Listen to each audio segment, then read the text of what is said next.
What's going on, YouTube? This is SG1 Sports, and you're watching our Pac-12 football channel. Our 2019 college football schedule previews conclude with Oregon State. Yes, this is the final team that we are going to preview. We will be going over the schedules for the group of 5 teams in a little bit different way when we do our early season previews. But if you want to see any of the teams we've done, if you missed any of those, just click on the playlist. It'll pop up on your screen during this video. That playlist will show you every single team. You just click on the team and you can watch that video right there. If you missed any of them, if you want to go back and watch any of them again, anything, it's all right there. So let's talk about Oregon State. Their schedule is on your screen. A team that went 2-10 last year. They returned Jake Luton at quarterback.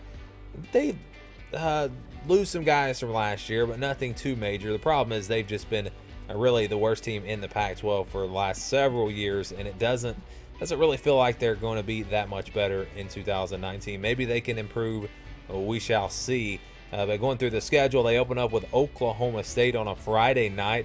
That'll be an interesting game to start the season. Then it's a road game against Hawaii, Cal Poly, Stanford at home, UCLA on the road, Utah at home. Back-to-back road games in Cal and Arizona, but they do have a bye week between those games. Washington is a Friday night game, and they have Arizona State at home as well. Washington State and Oregon on the road to close out the season. So you look at the non-conference schedule, it's respectable. Oklahoma State and Hawaii, and then an FCS opponent there, but still they're playing a Power 5 team and a pretty good Group of 5 team in Hawaii. You look at the teams that they play out of the South. They face UCLA, Utah, Arizona, and Arizona State. So a pretty tough draw there. They don't play Colorado, who's arguably the team that you'd want to play out of the South.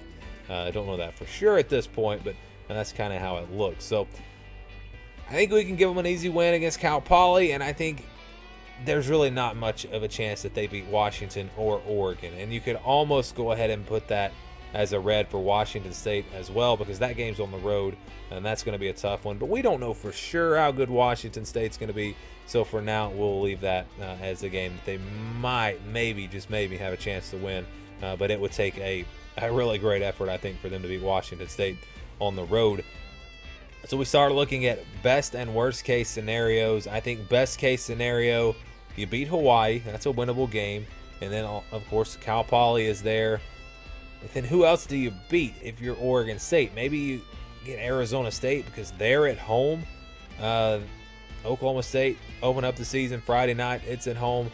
Is there any chance of them maybe winning that game? Or maybe they pull off an upset, Cal on the road. Maybe they could get one there. It's tough to find the wins, really. And so I think best case scenario for Oregon State's probably 4 wins, 4 and 8. That's, to me, the best case scenario. But I think it's very possible that they lose all of these games outside of Cal Poly. I like their chances against Hawaii, but that's not a guaranteed win. So 2 or 3 wins is probably most likely going to be the case for Oregon State. But it could be 1 win. If we go worst case scenario, it could be 4 wins. If we go best case scenario, really, it's just tough to pinpoint this Oregon State team and how good they're going to be. Like I said, it's been a rough go for them the last several years. Maybe they can turn it around a little bit this year, but I don't see them doing much better than 4 and 8. Again, that is the best case scenario in my opinion. Thank you for watching this video. If you're a Pac-12 football fan, please subscribe to the channel. Leave us your thoughts down in the comments below. And for the latest in Pac-12 football, keep it right here.